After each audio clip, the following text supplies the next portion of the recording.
Andrew, it's a special one today, innit, bro? Dan. Got Episode 11. Guest. Episode 11, we've got a special guest in the house. What's your name, bro? Morgan Seatree. Morgan Seatree. So we You are call him very El blessed. Papi. Don't we? El Papi. We're very blessed to have Morgan here today. I just want to start off by saying, mate, I think you're a really nice lad. Really nice guy, Do you isn't know he, what I mean? Andrew? He's known me about, for, what now, 5-6 years? Fucking time. 6 years. I was Innit? thinking about obviously today's thing, and one thing that keeps coming back to me is that you're a really nice lad. Do you know what I mean?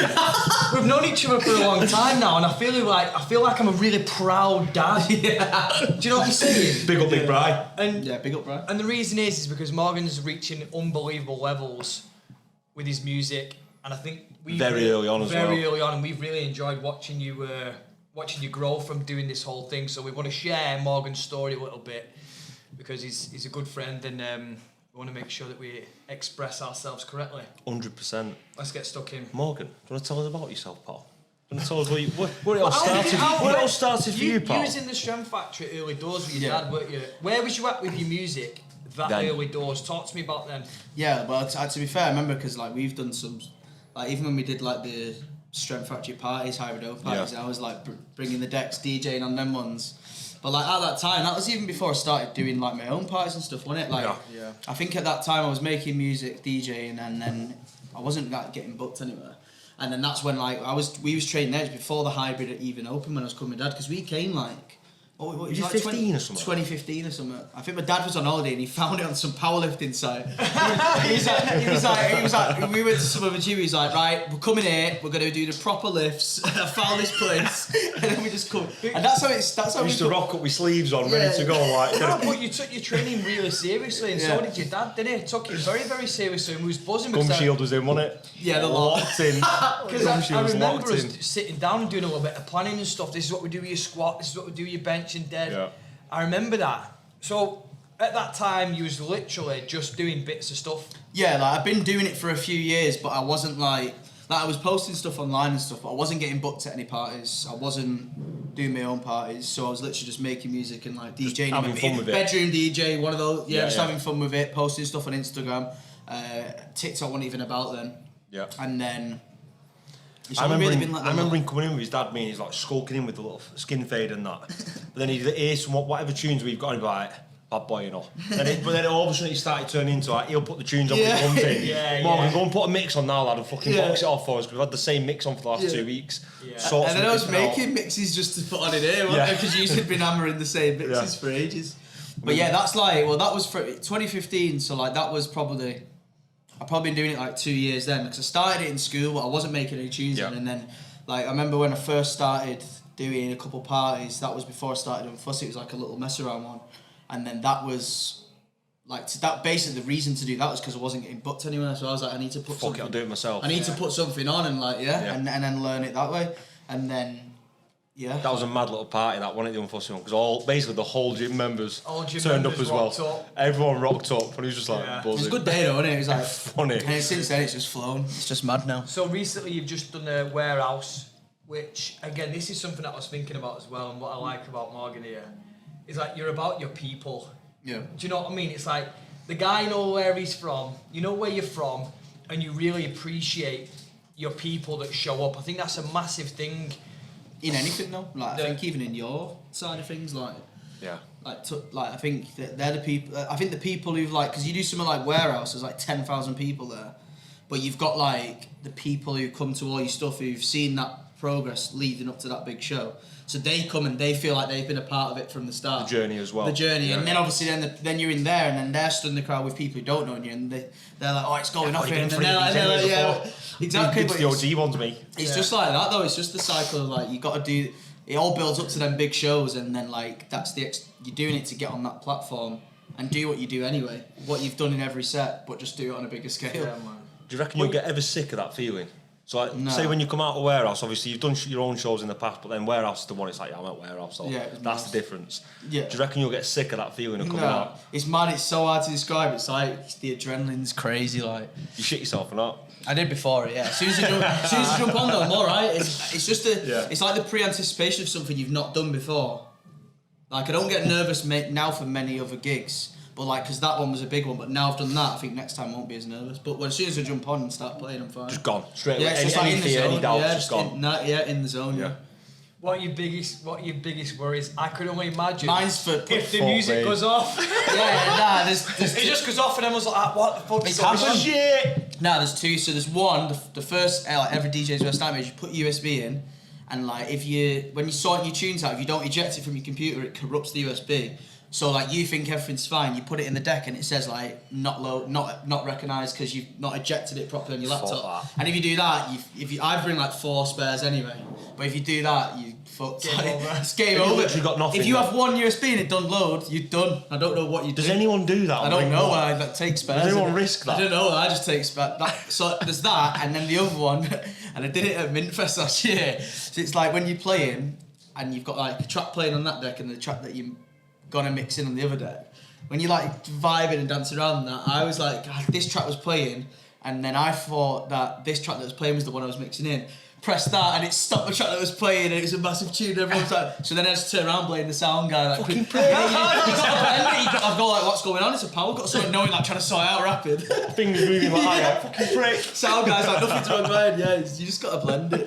That's class. But most times you do that, if you just like, it's when you... How common is that?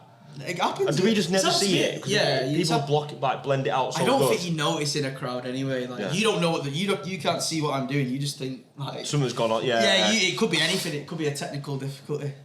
Where do you reckon this kind of passion came from? So obviously music. You've always been into music. You've always had like I know you mentioned your mum's quite big into her tunes as well. Yeah. Like where's the main passion come from and drive behind it? It's from like from doing that like first event at Parklife, like because we went when. You didn't have to be 18. You could go when you was in school. I think you could be 16, but you had to be with someone who was 18. So I went when I was in year 11, and like that was like my first ever event I went to. Yeah. And then went there, seen it all. I was like, yeah, how do I get there? I want to be there. How do you get there? And then you soon realise that it's not as simple as just buying some decks and like doing it. It's like you've got to build a fan base. Like, and from there, it's been like an 8-year journey to get from that to play in Warehouse and then hopefully Parklife next year. I'd say that's one of the big things we've seen with yourself. Obviously, people have seen it massively now. Like you have got a fan base and you've got like a cult following of like a select. This is what I mean. People. It's the man from the ends doing it in the ends. What do you reckon's been the key thing behind that? The key driver? Being like personal online, I think. Being relatable, like just I don't know, like I think I'm just like even when it's things like cooking on like on my stories or like when I'm doing speaking. Come to on now, come on G, come on now. Speaking to people on the camera, like you wanna.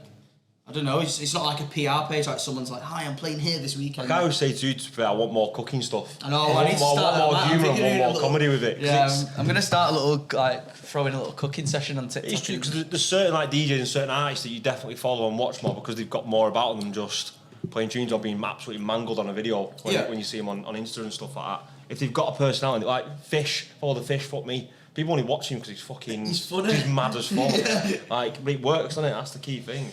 When you was getting into this, the journey that you thought you was going to take, is it different to the one you took? As in, what has it took you to get to this point now to playing in Warehouse? Like, it's obviously not plain sailing. It's obviously not a smooth road, just like any business, just like anything to try and make it. What are the big obstacles that you've overcome to get to this point now? Obviously, you spend hours and hours and hours doing this thing. Is there anything that sticks out in your mind where you thought, shit, I didn't think that this would be this thing in this industry. I didn't think that would happen along the way, or I didn't think that would happen along the way. Yeah, like I think you realise. So like, at first I was like, you realise that you've got to make music to, like, get booked on these parties. So like, for example, anyone can DJ, but then I always reference it to like, if you go and see Ed Sheeran in a concert, you're seeing Ed Sheeran not because he can play the guitar, because you know his music that he's made. He's released a song, you love that song, you want to go and see him perform that song. And his lyrics. And all his other songs, Coldplay, anyone that you like, you want to go and see them play their songs. And that's how you build a fan base, because music travels. If you put music out, it goes globally. Yeah. And that's how you build fan base. Like, you don't see someone in America thinking, oh, he's a good DJ, I want to go and see him, I'll fly from America. Yeah. No, they do that because they've got your music and that's then created a memory for them. So like early on, I was like, right, I need to just put DJing to one side and just focus, learn how to make music, invest in that, put all my money and time into it. And then obviously it's like, when you first learn, it's so daunting, and then just hours on YouTube learning, and then just from there you get better at it, and then... I think that's the mad thing there. It's like the discipline though. You spend your own time on top of doing your job as well. Yeah. It's not, working full-time only until September, yeah, like... That was, but then that's also the discipline side of things. Like, obviously I've come here for so long, But then I've gone through phases where like when I was like, and any time I've got is on the music now. Yeah. And like I'm not really one who could get up at 6 and come in here 4:30. 4:30. Yeah. but like that's what I mean. So then it's like it's like a decision in, you know, what is your number one thing that you want in life and how are you going to get there. But then now that I've left work, I've been coming in all the time now in the so because my routine's different. So like I can come in when I want at like say 10 a.m. train, and then I start my day making music in the afternoon. She's like, how have you noticed it then, transition-wise? So you've left your job now, you're full-time. How many more tunes have you made because of it? Oh, tons, like... We've just spoke about creative space on a box chat. Like, and Andy does his certain thing where he'll go to like a coffee shop and he'll get away from everything. I'll go for a run, I'll do what I want to do there. Yeah. What do you do to get in your best kind of mental state to make tunes? Because you make a lot. Yeah, like, so, like, one of them's... I listen to a lot of, like... There's a lot of DJs who do podcasts, so they get other DJs on. Yeah. So like my routine now like looks like I'll get up and then when I'm walking the dog, I'll have one of these podcasts on. So it's like but it's all they're talking about like struggles that they've had or things that when they've been touring and stuff. So I'm learning loads of bits from people who've been doing it for years. And then found out coming in. It also depends how busy I am with a schedule because like when you're traveling a lot, it's the motivations. Yeah. Like even to make music, you just want to get back and rest because most times the sets are like dead late at night. Yeah. And then obviously you've got to travel on top of it. So then when you come back and you've got say Monday, Tuesday off, just need that private jet, bro. Yeah. Just waiting for the private jet. Just waiting for that first one. When you're making music, do you think about what the next trend is going to be? Because I always see a lot of people. In any business, they're trying to figure out what's going to be the next hottest thing. Or that's how you fail, though. I think 100%. Or you just make music that you enjoy. Yeah, no, you can't you've got to make the music that comes from your heart, like because all these artists that blow up quick, they fall a lot quicker than they've blown up. So if you create your own thing that no one's doing, that is your thing. That's your own. So that's why you build people, because then you've got like people can try and be that sound, but they're never going to be the original person who's done that sound. So like say someone wanted to start making my style, or they wanted to start a party in Manchester, for example. People are going to come to Unfussy if it's the same music because that's the one that's been started first. That's the one that's been credited in there and stuff. So like, and also it's like with. Like making tunes, I feel like you can't. I don't know with me, but like I don't get passionate if I'm not dancing around my room and I'm making it. I know it's not the one. So like you'll go in some days and all the best tunes are always made in 90 minutes, 2 hours. The ones where you're not thinking, if you're spending half an hour trying to pick a sound, it's not the right sound. Do you know what I mean? It's not. Do you take inspiration from other DJs? Do you take any inspiration from any other DJs? What are your influences in music? Like a lot of the old 90s stuff, like when you're making music, like that's what you listening to music is what gets you motivated to make it. Because otherwise, it's like you go in there like, oh, well, what am I going to make today? You don't make anything. Just start messing about on a fucking key. Like listen to a tune that you like and just say, right, I'll just try and make something on that vibe. It never ends up being like that vibe though. Yeah. What would you say are the very, very good parts to being a DJ so far? Because we know you're going to make it much further. What are the really good parts of it so far at this early stage that you're really enjoying, and what are the parts, not that you dislike, because we know that there's always a little bit of stuff we have to get through to make it right, but what are the parts that you least enjoy compared to the ones that you do? I think like the ones that I least enjoy, I'd definitely say like the travel to like, depending on what the schedule is like, the travel to the shows, you're just like, oh, I can't really be asked to do it, but then once you get to the show, it's like, right, because like if you go to them, and like you've done a show before it, or you go in that show, everyone's off their heads. Everyone's, you're just coming in to play your set. You've got to get yourself on that energy because they're coming up to you like with that energy. Of course. And like you've got to be like, as soon as you walk in there, you've got to get yourself into that vibe. You do every time, don't you? You can see exactly. But like that's one thing that I started. That's because you love the music though. That's because you're in the groove of what that's like one thing that I've like really put into play. Now it's like my job just doing it completely sober, like when I'm playing, because it's like I perform better and I actually enjoy it more, and the only thing that makes that harder is obviously like if you are tired, but then that's where you get into a slippery slope. You see a lot of people because like they'll use drugs to get into touring loads and then they need that. They need something to go. But I don't need that. Like I don't need any of that to like perform and do that like that. That's the best side of it. Like performing and just making memories for people because the adrenaline's mad. So when you jump up and like everyone's going for it and you're creating the moment for them, and you know that like you're gonna bring this track in and everyone's just gonna lose that the rest. memory that they're gonna. And like it's like I remember going to raves and like it's like Scene Eats Everything and he played this track and that's what made me want to do a DJ. So I'm like, if I'm playing this now, could be someone in there who wants to be a DJ and I've done this moment for them and that's inspired them. How much do you crowd watch when you're on? Do you actually watch? Do you watch people or not? Or just trying to avoid it? Nah, I interact with people, but I don't like taking what they're doing. Like watching certain heads. Nah, it's like Haley will be watching them though and like taking videos of them. Like some guy like we was in one of them and he was like I think he had like a banana or something. and she like filmed him and we put it on yeah, he was like that and he was just like doing some weird dance move and Haley was just there at the side filming, but I didn't notice him when I was playing. Zooming in on him or like they'll get the Snapchat up with the phone like saying like put this on or like with my name on. No. Yeah, but then you can film it and whack it on TikTok. It's sick. Yeah. Fucking imagine asking you for a song halfway through a set there. Yeah, it's usually one of my ones though. Like they'll say like put one of my play this. I'm sure actually it's coming on the end, man. It's all planned, mate. Don't worry. It's all planned. Ready. What's like the pinnacle? What is the ultimate goal that you've ever dreamt of? Like, what is the set? What is the place? Tell me about like the absolute. Once you've done this, you've made it. What's making it? I don't know. Like for me, and then let's work back. What's coming before it? Do you know what I mean? What do you want to see over the next years? Well, like I don't know, because the ultimate for everyone's different. So like, you'd look at say a Creamfields, and like on paper that is a much bigger gig than doing a part life. But then it's about like the sentimental thing behind doing a part life for me is like that's the one that got me started into it. So like Warehouse was unbelievable, but like that wasn't the thing that actually got me into it. It was going to part life, and obviously the Warehouses come after that, and they still inspired me. So like if I got a part life next year, I'm like for me now once I've done that I'm like right. Yeah. But then from there your goals will change because then you're like right, I might want to do a Glastonbury or I might want to go Ibiza and like do Amnesia or these clubs. But like I think like for a sentimental one it'd be part life, and then after that it'd be like right, well what's next? You know, but like because you've done that and then you feel like you're like right. Once I've done that, I'll be able to reevaluate my goals. I'll be like, what's next? Yeah. There's always there's always something next, isn't there? Yeah. There's always Let's be something honest, bigger and better. isn't there? There definitely is. Do you ever want your own aspirations? Obviously, you've signed with Trick now. Yeah. Yeah. Working with Patrick Topping and stuff, which is massive, isn't it? Yeah. Tell me a bit. Go into that story. Tell me a bit about that because you seem like you're on a proper vibe with him. Yeah. Like you seem like you. How did it all come about? He seems like he's one of the boys. Like he seems he's really sick down. guy. Yeah, he's like. Well, I kind of spammed him really, so like, and like basically he's so hard to get hold of. So like when I was sending him tunes, he wasn't seeing them because he's just busy as like anything. And I was like, right, I need to think outside the box. What I'm gonna do? So I was like, right, I'll put like these tunes on, and then if you basically get people to tag him in the comments of the post, it comes up on his feed. Rather than going to like his request, because it's like people are tagging him so it'll come up on like his main feed and his Instagram.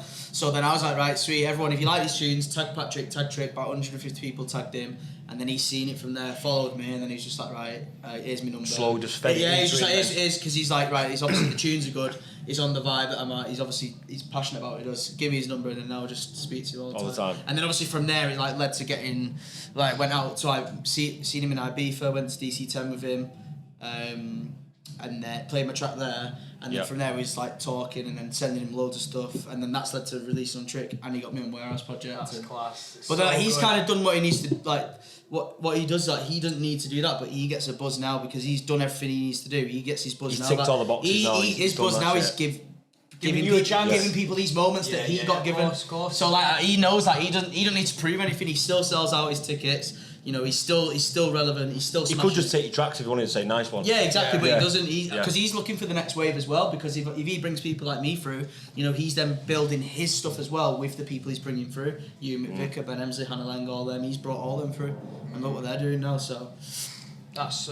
It's sick though, because that's what you want. Like he's been given that off Jamie Jones. So that's why he does it, because he's like, he got given that chance. Yeah, just give people a chance. Yeah. Is it common? Like, obviously. Nah, he's honestly like, how many people he's the only do one it? now who does it in the industry. It's mad. Why do you reckon that is? Is it fear or what? I don't know. I think it's fear of obviously I think there's a there's a bit of like, like a bit of ego that comes with it.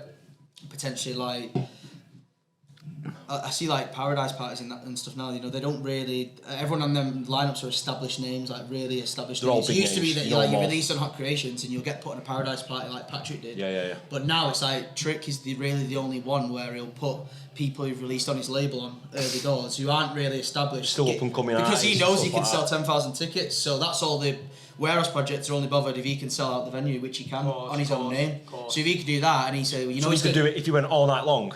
Yeah, he's going to sell anyway. So he's going to sell, so then he can just, and so you can say, right, I want this, and this person on, do it, make it happen. And then obviously then when you play on that, it then opens up the doors for me, like after doing that, it's like next year, I've done that, proved it, and then now next year I probably do stuff with Trick and without Trick from doing that show. It's mad. It's class that. What would you say for the people that are watching now, young lads or young girls now, when you was at 2015 in the Strength Factory, what would you say to the young generation now? What do they need to do to get in your position right now? What's it took you to get in this position? You've spoke about hours learning on YouTube, etc. What do the youngsters need to do now to get into your position? I think it's changed as well now. So like, really, if you've got to learn how to make music, so you've got to invest in that side of things. There's like YouTube courses and stuff. But like, if you can DJ, just all you need to do is learn how to make music, post clips online, especially with a platform like TikTok now, utilize those platforms and then post clips online. And then like you see like that Prada tune, that's a guy called Casso. He was in uni in Swansea 6 months ago doing a medical degree or something mad like that. And then he just playing around with this on the side. Playing it on the side, hobby. Posted that clip of Prada on TikTok. Went viral. Ministry signed it. Now he's quit. He's just dropped out of uni. Now he's just touring all over. Because it's like it's mad. It's like it's a little bit different to when I started doing it because there wasn't any. Get that tune up. There wasn't any TikTok. Tune up. It's had like it was D-Block Europe. They managed to Ministry cleared it for him. And mad segue. Medical school now going to touring. This one, you know, it's. We've had a baby. Medical school straight to that. Mad. This is the point. It's mad, innit? So like he's done the edit of this tune. So this is a D-Block Europe and Ray D tune. And he done an edit of it, went viral, and then Ministry just got in touch with them, cleared it with them, said, right, do you want to make an official release? And now it's had 282 million streams. And he's 21. This is the thing now. The opportunities now are absolutely crazy. You just got to go and get it, and just like I think it's like it's going out, not being bothered about. I used to be bothered about what other people who knew me. When you're posting videos on yourself speaking, you're only bothered about initially. But you're only bothered about what people who know you think. But people who look at your page who don't know you, they just see you as a musician or somebody who's doing their thing. So you're only bothered about these 10, 15 people you went to school with who were just sat in an office job, you know, getting told what to do. They give you shit regardless. Yeah, exactly. Yeah, but that's because we know that. Yeah, but I just thought it's funny because like there's people now like who, so like from people I went to school with and stuff, they all 100% all of them see what I post. But there's select ones who just they'll never like it, they'll never share anything. It's because they're all insecure about he said he's been gonna do this thing, he's actually gone and done this thing, and now like, shit. What have I done? Do you know what I mean? Yeah. Or like at the time it's like, did I wish I would have just gone and put myself out there and done it and stuck with it. Mate, fear of failure.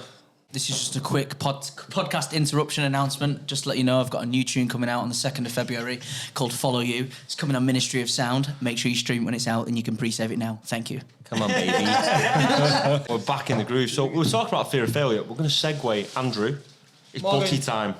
It's meal deal time. You've seen the tradition. You've seen some of the things that happen. Let's see what meal deal of choice. If you go to Boots... No. Where did you go? Tesco. We'll say supermarket meal deal. All supermarkets, you decide. You get Boots, you get Tesco, M&S's for the ballers. Ignore that. We want to see your meal deal of choice, please. Gaz from Red On was awful. Let's see if Morgan can redeem things. I'm going to start with the main event and my rationale behind it. I wanted that. Thanks. Starting with the one and only triple chicken. Oh, baby. Now, That's a decent the reason behind this, and I always go for this, so like, first things first, the chicken and the sweet corn. I like that moist. I like that mixture of like. I love a tuna. It reminds me of a tuna sweet corn. So you get like the chicken, but it's the chicken. It's not. It's not I know tuna. what you're saying. Do you know what I mean? I know what you mean. I like the triple because I always think normal sandwich 2 is not enough for me anyway. And then sometimes it's the stuffing one. I think this one, yes, you got the chicken stuffing in the middle. Which order did you eat them in? I do it from left to right. Did you go through? Yeah, so I go from the sweet. It's weird. Really? I'm like OCD. I think I picked the middle one to create. I get the stuffing out the way. Stuffing's my least favourite, so I get it out of the way, I think. And then obviously chicken and bacon, classic. And of course you're thinking about the protein content because yeah, it's chicken and that. Yeah, you know, post workout. Come on, baby. Post workout. Crisps. McCoy's Thai sweet chili chicken. Talk me through it. Really, I thought they were salt and vinegar. I could kind of see them through the bag, and I thought salt and vinegar. So like for me, yeah, I'm a big McCoy's fan, and for me these ones are a classic. What's the rationale, Morgan? They're just banging. I don't know. I just love them. Why McCoy's? There's a reason for McCoy's. Yeah, so they're sturdy and they're well seasoned. Very they've got sturdy. A good crunch to them. Yeah, crunch. It's the crunch, isn't it? And then obviously they've got that ridge, so if you did want to slide it in and press it down, good lad. Do you know what I'm saying? Proud of you. You've come through with that. But You've obviously, you know, I do actually add a little extra protein hit with the hot pepperami. Yeah. Is this before or after? Is this a little dessert? I hit that first. Yeah. Oh dear. That's Did you go first? To the car. Yeah. So while I'm on the way back to the car, it doesn't make it. It is. And then 100% that is. And then it's that or sometimes the refrigerators, but I do prefer these. Pepperami's a solid shout, you know. And then Ribena Light. Yeah, it's out there. I like that. Do you know what? This is a very good meal deal. That doesn't make it to the car. You've eaten that on the way to the car. Yeah, that's done. So that's your meal deal there. I always do that in petrol station. I grab something and always scran it before I even get going. 100%. Pain in the arse. 100%. Very good. You've actually done really well. Getting scran tomorrow now. On the way home that tonight, innit? Right, Dan, you share. We were talking about fear of failure, Andrew. Obviously, starting out in what everyone does, getting on camera. Morgan, go on, pal. You sent me something this morning. Which one? Zucker. You want to go into that now? Can we do that now? I feel like it's a good point. I don't know if you've seen this or not. I'm not. But Mark Zuckerberg is building $100 million bunker basically in Hawaii. Was it the most landmass that's ever been acquired by one person? A bunker in that underground? Secret bunker. Well, there's houses on top that go into underground kind of bunkers that are nuke-proof, kind of basically end of the world doomsday vibes. Shit's going on. There's he's got inside info, hasn't he? Secret tunnels. And you know what? I'm really down for it. There'll be bad boys as well. 100 mil as well. That's like, I know it's a lot of money, but you'd think for what they're doing though, in terms. Heavy. Right, why is he doing it? Why, Morgan? It's on you. What's happening? Zombie the world apocalypse. I'm talking like Donald Trump Dharma vibes, man. There's like some madness going on. it's like there's going to be a nuclear war, or there's going to be a zombie apocalypse. Probably not. Putin's going to be on. Someone's sending some nukes somewhere. Like, if the world was going to end, if something was going to happen, there's going to be a timeline that he can live in that bunker for. It's going to be self-sufficient. Self-sufficient. What, in terms of water and that and food? Everything. What, so he's going to grow his own shit? Man can grow down so there. He's going to be making veggies and or he's getting blazed and just riding it out. Do you know what? I'm really down for that. When I make the millions, I'm 100% going to make a bunker that I can live in for 2 years. Do you know what I always used to do, me? You said it, you like stoked it by saying zombies. You know, remember like Dawn of the Dead and like Walking Dead? I always just think I would survive. What would you do? I'd survive it, me, but where would you go? You wouldn't. We have these conversations all the time. I'd dominate in that environment. Not in the Land Rover though. Desert Island, you dominate. Dominating zombies. Desert Island, you're dominating. Underground SeaWorld, you're dominating. And now you're going to dominate the zombie apocalypse. What would you do in a zombie apocalypse? Where would you go? Talk to me. Zuckerberg's fucking gang. No, you can't. You've not got access. I'd go to my grandma's, me. She's got an underground cellar. Go to your grand's. She's got bro. She's got an underground cellar. It's like hidden. Well, it's not hidden. So like where she lives, it's like so they've got the house bit, and then it's like proper old house in Bury, and then it's got like it used to be like a wine cellar. It's underground, so just lots of big grams. But go and get blitzed and you're not cellar. My grand's make some tunes. 10 bottles of red wine. Football stadium, bro. Listen, that thing with Zuckerberg though, that's genuinely a thing that people. Why is he doing that? The higher power are preparing for a change. You love this higher power shit, don't you? I love the higher power. He's not putting 100 million something if he doesn't know what's going on. 100%. And I heard as well. Who off? One of the Grapevine. Grapevine. You know, there might be another pandemic. So what they're doing is getting ready for another pandemic, so they can literally just jib off into the underground bunkers, not have to worry about all this shit that's going on with the pandemics. I've got jobs again, bro. Listen, we've got to earn a few more quid and then we can make one. But I really think it's a good idea. I'd beat you in a zombie apocalypse, lad. I'd last longer. I'd outlast you. 100%. I'd be with Morgan in his grands. So getting absolutely blitzed. 100%. Let's move on. Fear of failure, Morgan. So, getting on camera, doing all that kind of stuff. Fear of failure. What do you fear now? Obviously, warehouse has been ticked off. what is that next fear to unlock? What is the next biggest thing that's probably getting you a little bit? Like, obviously, you spoke to Andy in the past, obviously, about events. I know Andy helped you with the first one as well. Yeah. Obviously, they're going to get bigger and better. Is the fear towards that end, or do you embrace that kind of fear? How do you approach it all? Well, for me, one of them is like to get to the next level, you need to have a hit tune, or you need to have music that does really well. So like for me, it's almost like not putting the pressure on yourself to think that you're writing a hit record, because you never know truly how a record's going to do. Yeah. But like going in there with the same sort of mindset that like, right, this could be the next one, but then it's also like, you know, that you need that to start to get on a scale where you're commanding huge fees, you're touring all over the world every single week. You need to have a massive fan base, and to get a fan base, it goes back to that point where you need to make a tune. You need to make a tune that everyone loves all over the world. They want to see you play that tune. So it's like, well, you don't know what that tune's going to be. You've just got to keep turning up and making it. It's like the guy in it who's just done that video, like, we just put this guy in. It's like, you just don't, he had no idea that was going to happen. No idea. So it's like, that you put pressure on yourself for that, and then obviously going back to like the party thing is, as you start to grow, you do bigger shows. I guess the fear is like, you don't know, if you get a venue which is say 2,000-3,000 cap, you want it to sell out. You don't know if you're going to sell it out, so you always doubt yourself on like, right, am I going to get 2,000 people in this venue? You are now though, aren't you? Yeah, but not those numbers. Your parties, what do you do straight away? Like the first party, for example, what did you do? You hustled like fuck. You're still working. Yeah. Buy the tickets, getting friends and family, buy the tickets, everyone buy these tickets and sold it out. And then as you get like, obviously as you start to grow more, you can do less and less of that stuff because the tickets go a lot quicker. They're doing it anyway. And then it's just the hustle on the last week of like, well, the ticket spent, the patterns now is like, people are, unless they know it's an event that's going to sell out sharp, whether it be like the Victoria Bass venue where they know this is going to go quick, they'll wait until the week of the event.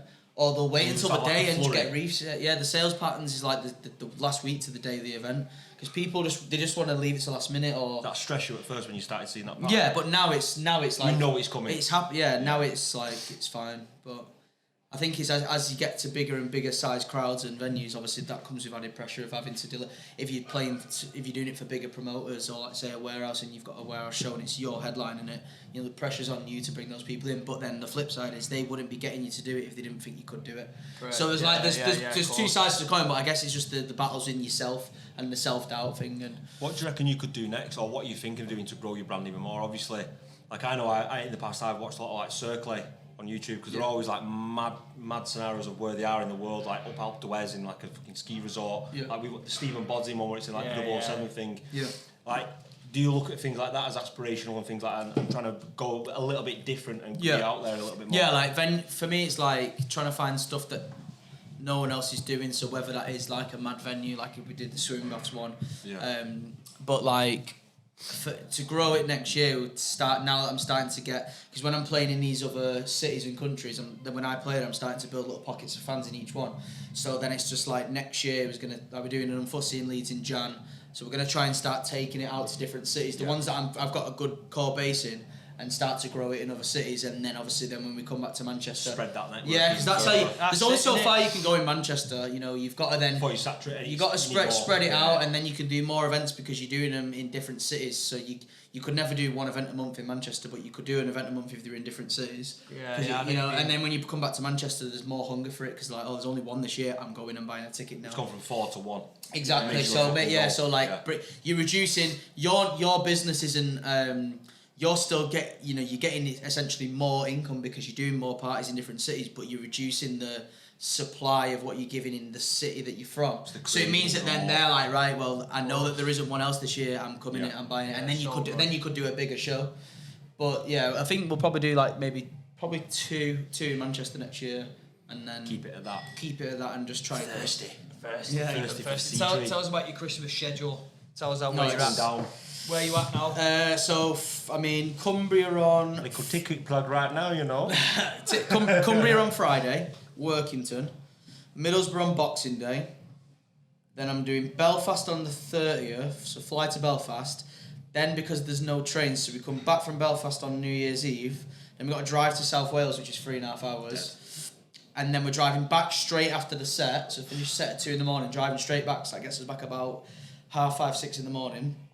And then on New Year's Day I'm playing in Aberdeen, but because again there's no trains, we're driving there. Further away from South Wales, that could it? We're driving there, and so then that's like a 6-hour trip. So yeah, he's flying in it. There's a lot of. You're flying. And then I'm doing Bangor, Wales on the 5th of Jan. Then I've got Unfussy Lead. Yeah, there's a bunch. But yeah, I can't moan. I thought I was going to be very modest. What's your carpool looking like there? Carpool karaoke vibe. Like, is it just purely your stuff? Or are you switching off with podcasts? I don't play tunes, nah. Just stay away from it when you're in there. Yeah, like podcasts. Does it burn you out listening to tunes all the time or not? Yeah. If I'm in the car travelling to shows, don't listen to them. Would you rather get there and be like, right, as soon as I'm there, now I'm back in the group? Yeah, I like to just not burn yourself out. Just chill, yeah. I mean, all you do is listen to the hybrid podcast, isn't it? Yeah, that's it. What else would you want to listen to? Listen to us two droning on. Come on. What else would you want to listen to? You know what I mean? Incredible. Like, musical, like, kind of interest. Has it just solely been like house from the 90s and things like that? What else has there been anything else or not? Yeah, nah. Some people take like more like Motown is like inspiration from different genres. I've been pretty obsessed with it. Me, like I've just been like, it's just all I've ever listened to and all I've ever loved. Like I know it's like say some people do like to take inspiration from other genres, but for me, I'm just like obsessed with this. I'm like, how can I recreate this sound that they made back then when they didn't even have computers? And I'm like, how does it still sound so good? How the fuck did they do it then? Because it's all like the analog equipment. It's like, but like it's not that. It's more the stuff in the head, like the piano riffs and the way they've done it. I'm like, how the hell have you done that? And then 20 years later, it still sounds. You know, that's what I'm striving. I'm striving for. Like when I've got kids, the tunes I'm making is the classics they listen to. Yeah. Or I'd be still gonna listen to what we call the classics. It's mad. But like that's what I'm just obsessed with, like breaking down how they did it and trying to get it as authentic as I can to what they did back then. Genuinely, are they in a different headspace? Obviously, with less equipment or less technology they've got now, what sort of headspace were they in back then to create them tunes? I think like is it just a different level of what's going on or not? Yeah, like I think because they had to basically like rent a studio which had this equipment in, and they might only have money to literally go in there for like. It goes back to what we said, like the tunes come when you've only got you've only got a couple hours, say, to whack it out or something, so like they know this is their... They've only got money for one studio session, we've got to make it happen here. Yeah. And then they just go in the vibe and getting it done, and that's what it was kind of like when I was working, because I was like, I've only got like a 2-hour window after get back from work before I go in bed, so I'm like, I need to make it count here, and like sometimes if you've got too much time, you don't, you know what I mean? I don't know, it's weird, because like that's why now when I'm doing it, when I'm not working, like I'll start my day after lunch, because then I've just got like 2-3 hour window, and it's better for me rather than being sat in there from 9 in the morning trying to make it a shift. Yeah. I'm just like, I'm messing. I'm not going anywhere. Try not make it. I'm like, I've trained, I've walked, I've come in, and my mind's ready to go in and make a tune. Then, so I'm like fired up. Whereas it's like you don't just wake up and just do it. Was it a massive decision to leave your full-time job to do it? I can't even imagine what that would be. It was a bit like because we just moved out, got the mortgage and stuff. It was like. I felt like we asked you probably every month for like a long time. I was just waiting till I got. I seen the bookings that I had up until sort of. I left in September, sort of like end of November.